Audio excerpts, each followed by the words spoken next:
I know why I waited, know why I've been blue. Pray it stay for... I loved the Masterclass. I love doing Masterclasses, and I hope that the students had a great time too. I had such a good time. I think that I attend a lot of Masterclasses. I used to as a student, and I still do today, even from genres that are outside of my own genre and instruments outside of my own instrument. Piano Masterclasses, classical singing Masterclasses, and I think we have so much to learn from each other coming at the music from different places. So you reinterpret it and put it in the back of your mind or the back of your pocket and take from them. And this happens for me every time, both when I'm giving them and when I attend. Also because the conversation is so great. They perform for us and there's Q&A, and in that, so many surprising things come up that you hadn't thought about in the question and answer period. And so I love that because it's part of what I love about the music. It's about the humanity, it's about the communication. And so we're just a room full of musicians talking about how we see it. And so that kind of sharing and communication is my favorite part.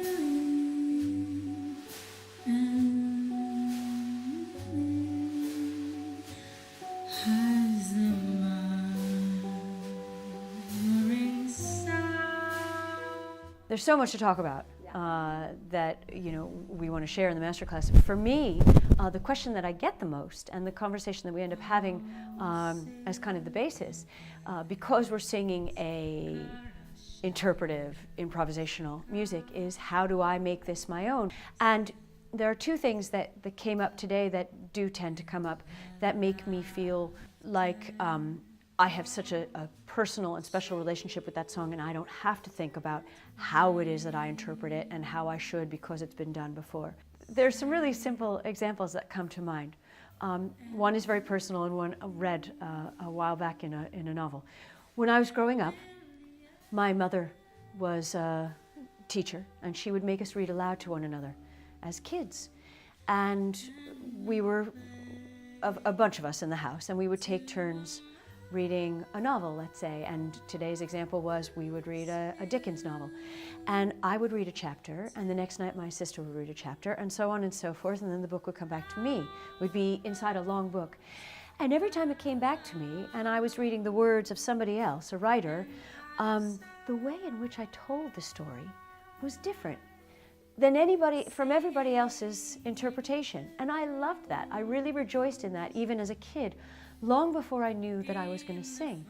But I think that taught me early on that no matter what it is that I'm reading aloud or singing aloud, just by virtue of the fact that it's coming out of my voice, the personality I am, and also my setup, I sound a particular way that I can't help, because I'm built in a particular way. So it's the cocktail of the personality you are, the sensibility that you have, mixed in with the actual build that you have. And so that makes me feel very confident, strong about the fact that I can take a song that's been sung before me, and I never have to think, how do I make that my own? Because it automatically is my own. I'm never going to tell a story the same way anybody else is.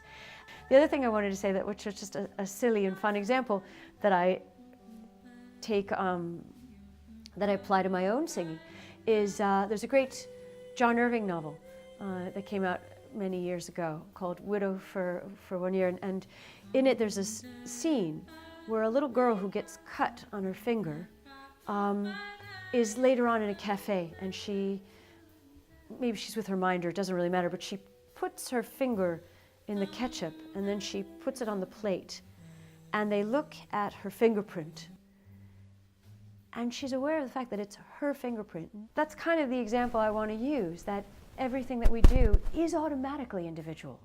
And so we don't have to try too hard looking for the individual.